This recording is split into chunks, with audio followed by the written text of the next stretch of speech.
How you doing? It's another day in the shop, making it work. I'm Jimmy if you're new here.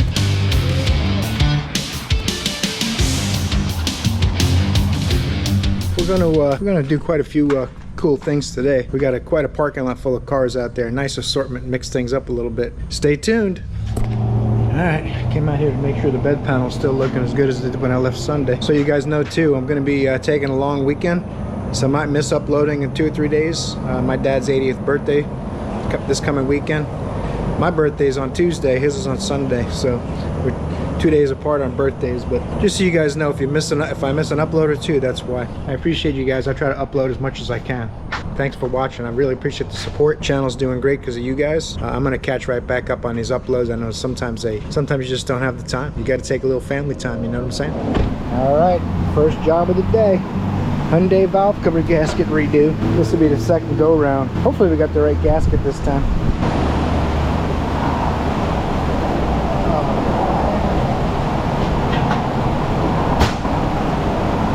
The hood shocks don't work. Oh man, it's coming right back to me. You guys remember I got to loosen that fuel line down there, so I'm just going to do it ahead of time now instead of breaking the seal up here where there might be pressure. Break it down there where it's a little bit safer. Of course, it took a little dancing. There it goes. Ah. Oh, I had it good and tight, didn't I? Fuel spray. There it goes. Let that do its little thing for a little while. Make sure the light doesn't melt, and we'll come back to the top. Gotta get this little bracket, holds the fuel line on the side of the head. Oh, that's nice. That is nice. This pocket screwdriver magnet is so wasted. You gotta go to the backup, heavy duty. Since everything's plastic in there, it goes right to it. Before I get this all the way off, we got the gasket from Hyundai this time. Hyundai! And it even looks like it'll be right. I'm so happy. Oh, I'm going to do a giveaway on this next because I got me a Liberty Edition too. Too good of a deal to pass up. Move up to the 4000. Yes! You guys look for that giveaway video. I'm going to film that this week. You got to be careful when you put these injector pumps back on. You don't want to turn it sideways when you put it back on. You want to definitely ease it down together because it rides on the cam. Gotta pop these coils out of here. Then it's just the hold down bolts and this thing's out.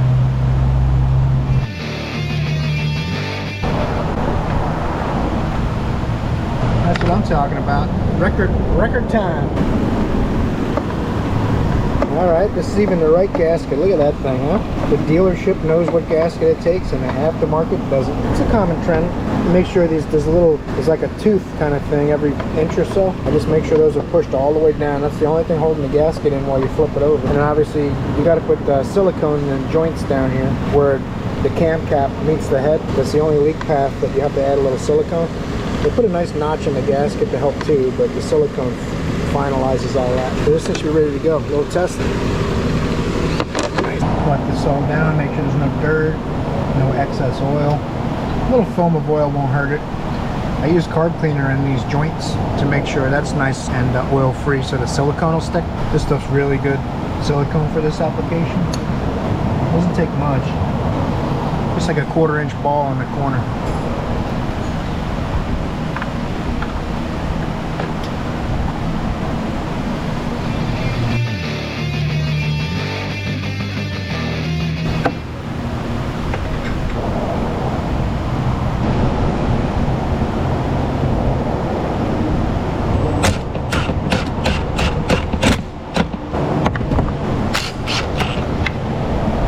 Perfect. Alright, verify there's no leak.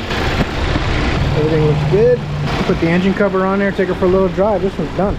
Alright, we're back on the Mitsubishi transmission. We're going to try to get this thing out of here today. Wouldn't that be cool?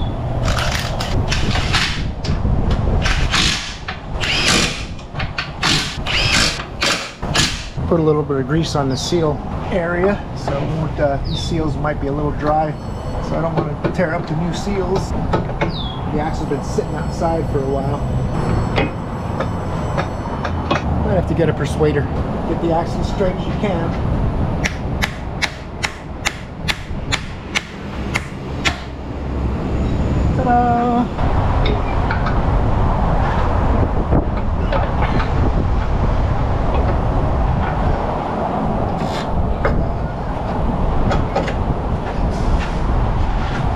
I remember those coming out a little harder than they went in.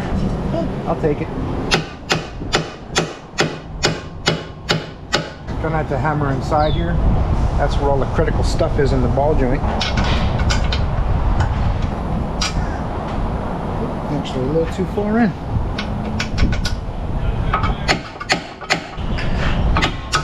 This is another one of those critical components, critical fasteners that I tighten before I ever walk away from it. Just because that would be bad if stuff came apart.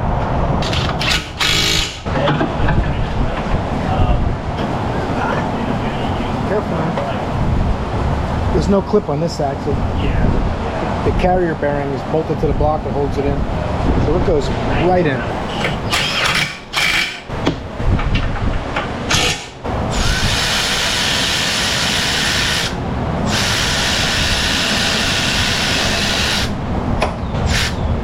These bolts do not want to go in. Hope the tranny shop's got that seal in far enough. Like magic, it's on the ground. Boom. It's like no time for you guys. I'm going to tighten these rear transmission mount bolts first so I can get this support out of my way.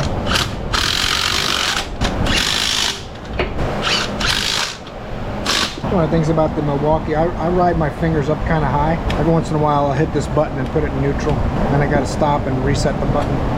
But it's my only complaint about it. Other than that, phenomenal tool. Especially since I realized I was using it on power level 2. And once in a while it wouldn't take off a lug nut I thought it should, but that's about half power, so it kind of makes sense now that I know what I'm doing with it. Now all I gotta do is remember where all this stuff goes.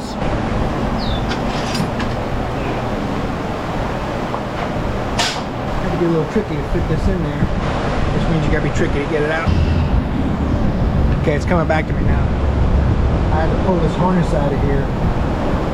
After I put these bolts in, I'm going to tuck it back under the thermostat housing that goes right across the top of the transmission, if I remember correctly.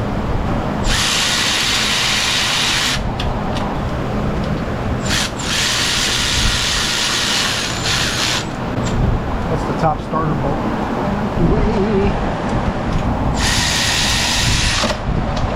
It's actually a pretty easy transmission to do. I mean, the only thing taking me extra time is my lack of familiarity with it. I'm sure if you worked at Mitsubishi, you could knock out this thing in this job probably in about 3 or 4 hours. It's not really that bad. It's taken me about 6. I forget how long it took to come out, but going back in, I don't have a couple hours in it yet, and I'm almost done. I just got to figure out where all these little connectors and clips and the little brackets that hold the harnesses go. They should all lay kind of close to where they belong. Battery tray and the air box, and it's done. So a little bit of tinkering. It's 12mm bolt time. Uh-oh. Gonna get a wrench on that inside one. Make sure that's good and tight. Even after a month, little by little, it starts coming back to you. Little by little. Aha! Now it's starting to make sense. We'll be alright. Except I don't know where this. I don't know where this one goes, but we'll find it. We'll find it, no worries.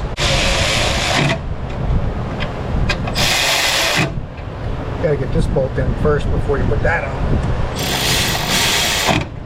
I took all of this off to get to these bolts, but I probably didn't have to. Although it was easier with a straight socket than it would have been with a swivel.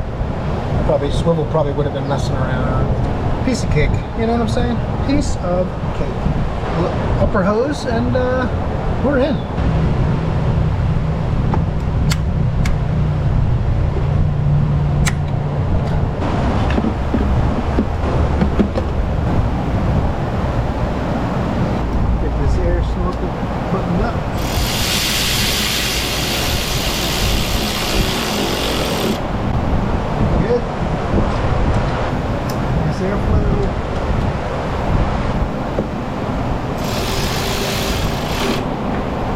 Here they come around turn 4. The cat's almost in the bag.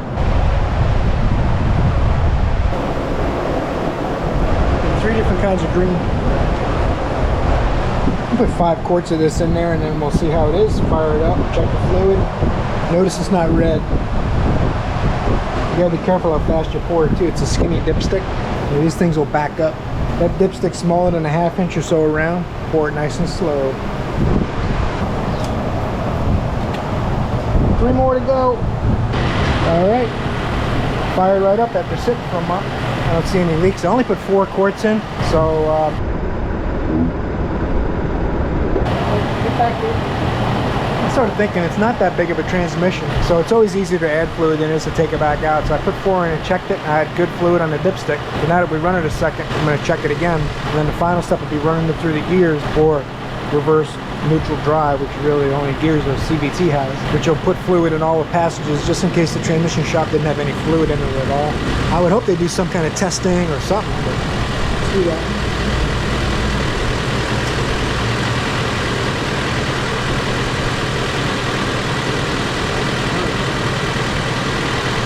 Six quarts might not be enough. There's nothing on the dipstick now. Gotta remember, keep telling yourself that dipstick's off a little. I was saying earlier, there's 3 kinds of green antifreeze we keep in stock.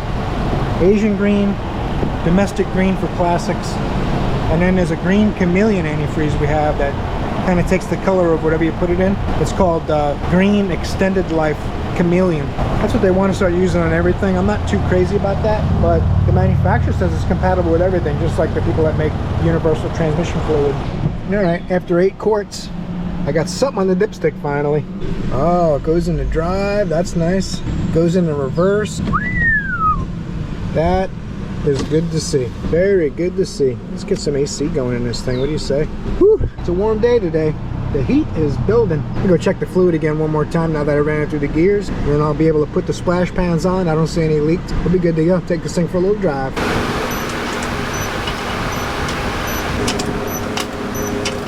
All right, Mitsubishi's running like a champ. Things are going well. The fluid's perfect. Topped off the coolant. I did find a little leak in a heater hose. It looks like it might have got bumped by the shifter cable bracket and put a little cut in it. Luckily, after I let it run a little while, I spotted some antifreeze on the floor, popped the air box back out.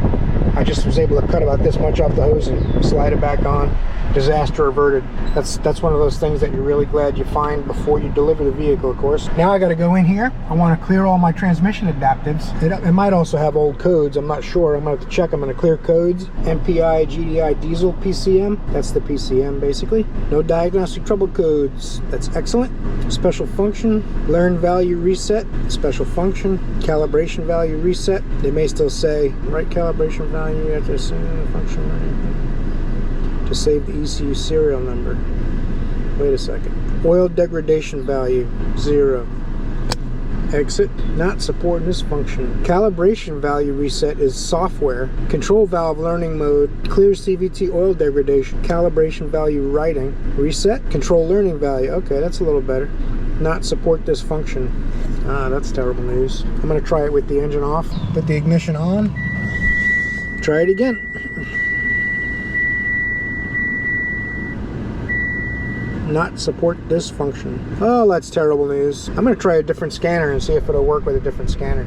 Alright, I got the launch out, as you can see in the camera right here. I'm going to try to see if the launch will do it. Then we'll determine whether we're happy or sad. Alright, ELC-ATCVT. Special function. Control valve learning reset. Control learning value. Are you sure?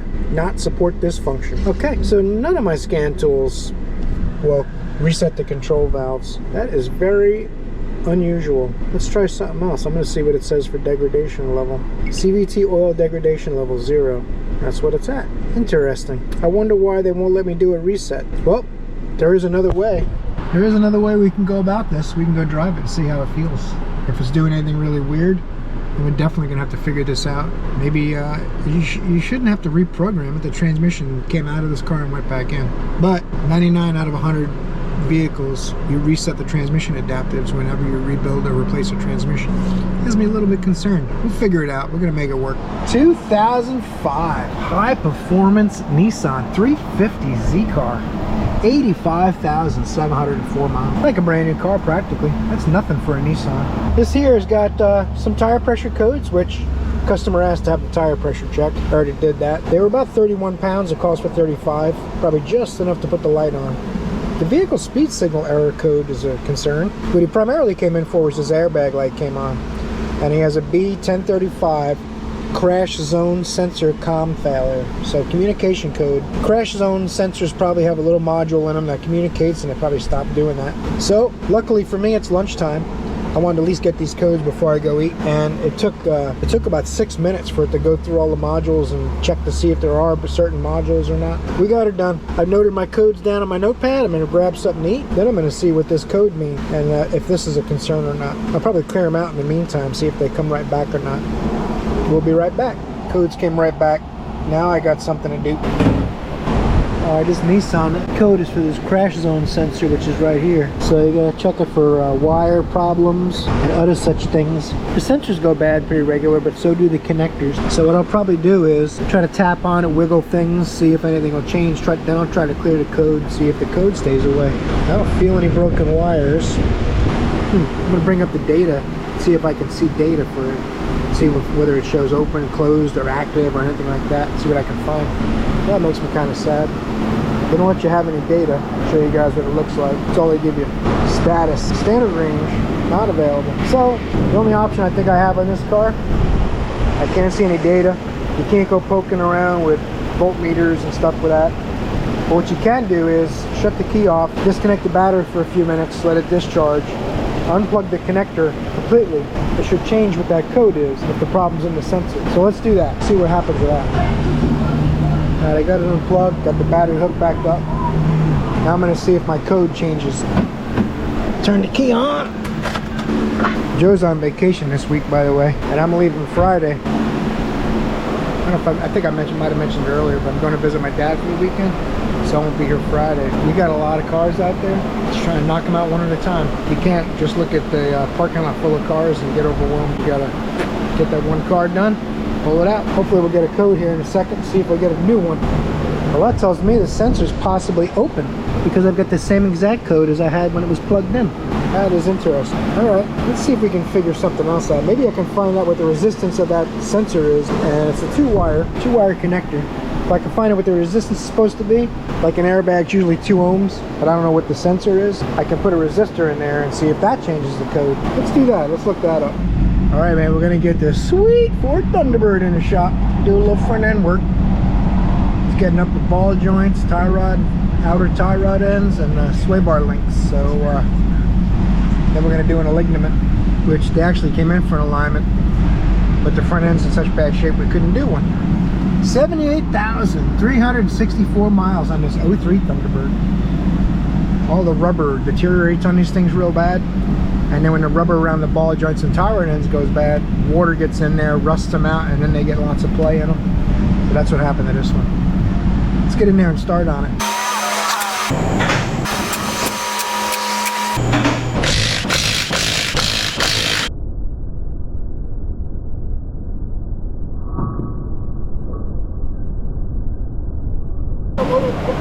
Caught that thing like a cat. To get to the upper arms, which the ball joint's part of the upper arm on these, you got to take these nuts out of the suspension arm bolts. This one here, they tell you to take the master cylinder off, but with a nice ratchet wrench, it seems like it's going to come off. You show this thing a little bit of love, speak to it softly, and give it nice compliments, and maybe it'll cooperate. You know, my ratchet wrench won't ratchet, so we're close. It'd be really nice if I can do this without taking the master cylinder off, because they only charge an hour labor per side. All you can do here is hold your tongue just right and hope that your pickle juicers are up to the task. Look at that thing. Sweet! Oh, that's a bummer. That is a bummer. Alright, now I gotta get a box end and try to turn the stud, see what happens. The next dilemma is going to be getting the bolts past the coil springs. I might have to remove the struts to get them out, or at least loosen the strut mount and see if that gives me enough wiggle room. Let's see what we can do here. It's either going to turn easy or it's going to not. Aha! That's why you should always be positive. Always think positive. Uh-oh. How do I hold it now? That's terrible news. Don't think positive. I'm going to use my Kinimpex ball joint pliers. See if that works.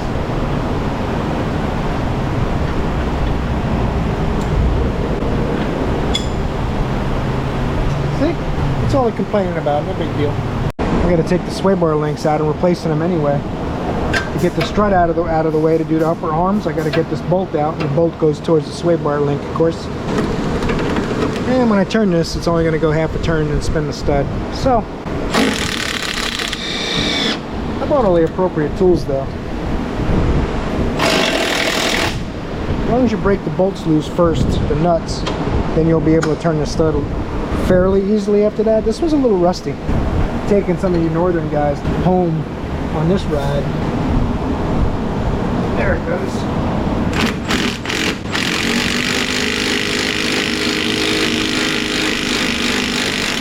Oh no. It's a familiar theme. It's a familiar theme.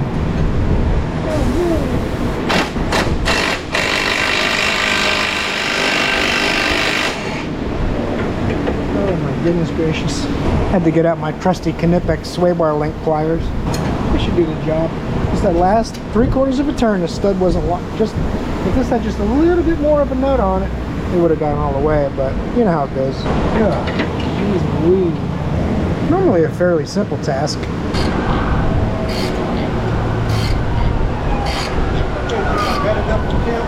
right. Set right in the middle. Turn the ignition off and floats right back down. Turn it on and floats back up to hot. Medium. Yep. Perfect. What I was doing before was just like it would never go all the way down, or when I did the sweep test, it would kind of stop halfway, and sometimes 3/4 down. So. Should be fixed. All right, thanks. Signed up, I left it there like that. Thanks. I'll help you. You can give him the call because I don't know when I'll get to it. 12-point gear wrench wouldn't do it. Had to go to the trusty 6-point Mac. These wrenches are really soft, but 6-point wins over 12-point. You don't get the throw you need, but it's got way more traction on the fastener. It's all good. I already broke the lock nut loose before pulling that off. A little bit of rust in the threads, but not too terrible. I think this car lives on the beach. It's the only way you get rust in Florida. I don't think it's a Snowbird's car. I think it's a long-time customer that doesn't drive it very often. Oh my goodness, that's hard. Hard on the pickle juicers. You get my tie rod end pliers, try those out. That's gonna be a little tedious. Got my gear wrench open end jammed on the inner tie rod to keep it from turning. Wasn't sure if it was gonna hold or not, but so far it seems all right. Oh, there it goes. I think we're finally polished the rust off the threads. This is done for wheel clearance. So as the tie rod end goes through its motion, the wheel can get in here. It'd be nice if they closed this up a little though. It wouldn't rust inside. That makes perfect sense. It spins with the bolt when you try to turn the nut, but it won't slide out. It's good stuff.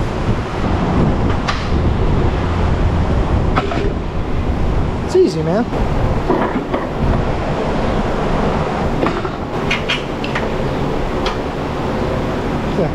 Quarter-inch away from coming out without removing the strut, but you know, let's see what we got.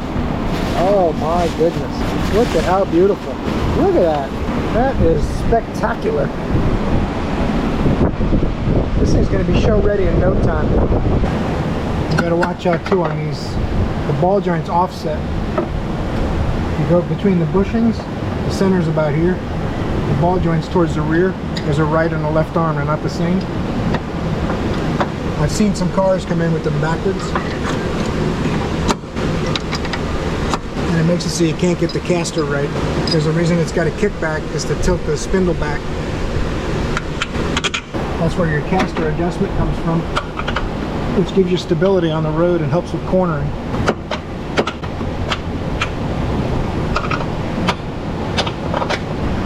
I know they fit back in there somehow.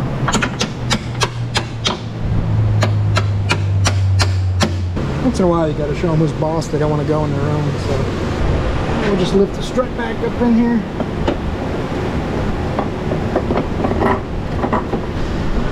Alright.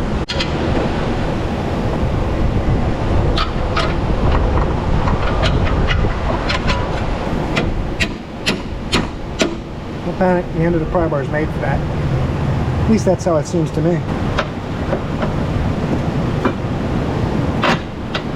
This thing's headed for new car status. I get it done tonight.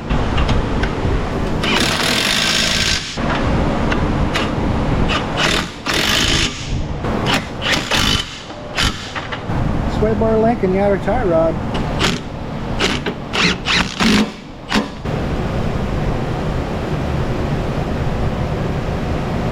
My jam nut tells me where my tie rod end was. I should get this close and I have to turn about a quarter of a turn to tighten it up. And my alignment should be close, allegedly. Nothing's ever etched in steel. I mean stone.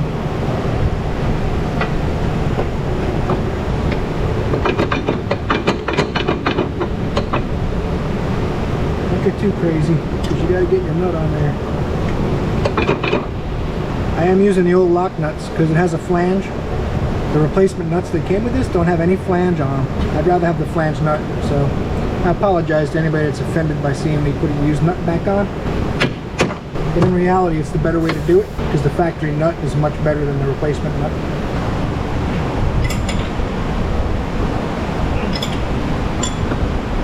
These tapered seat nuts and bolts have pretty high torque yield.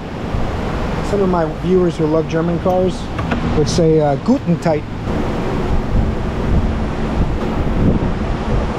These are the two nuts, the factory nut, replacement nut.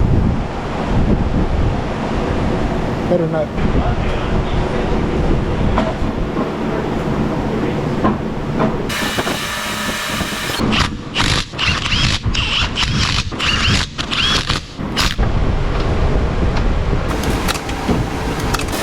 Well, this is the hard nut. Once this thing's done, I'm gonna be in a pretty good mood. Come on! Gotta be getting close now. You can feel it.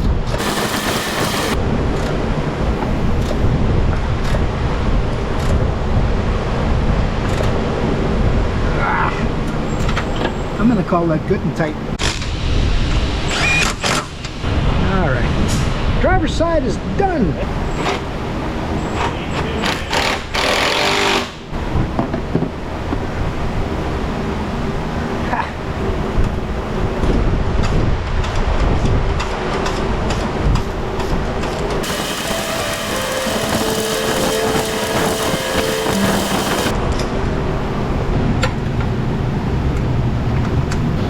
The final nails in the Thunderbird coffin.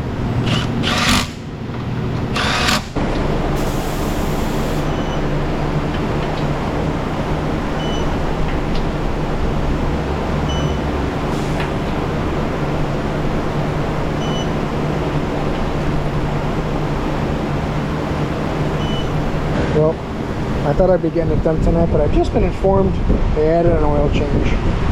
So, I'll do the oil change and do the alignment in the morning.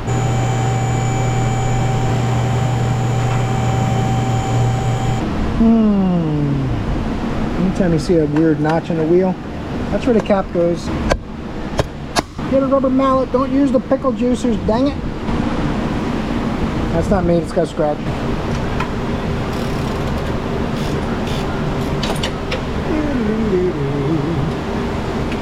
Oil's like brand new in this thing. I should save it, put it in something else.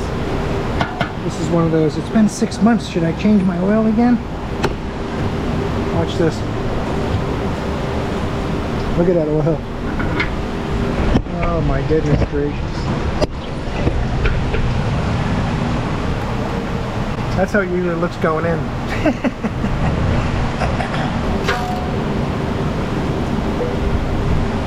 Now we're going to get rid of this silly Motorcraft oil filter and put a Quality Pro Select on there at the factory Ford Thunderbird oil filter wrench.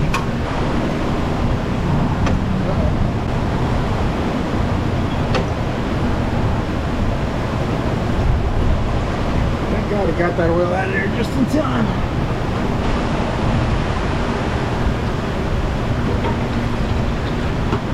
It's got quite a big opening on it. Let it drain longer if the oil was nasty. The oil's brand new. What's the point? Need to get some oil on here before this rusts away. Fresh dinosaur blood. It looks a little more golden than what I took out. Not much. 520 synthetic.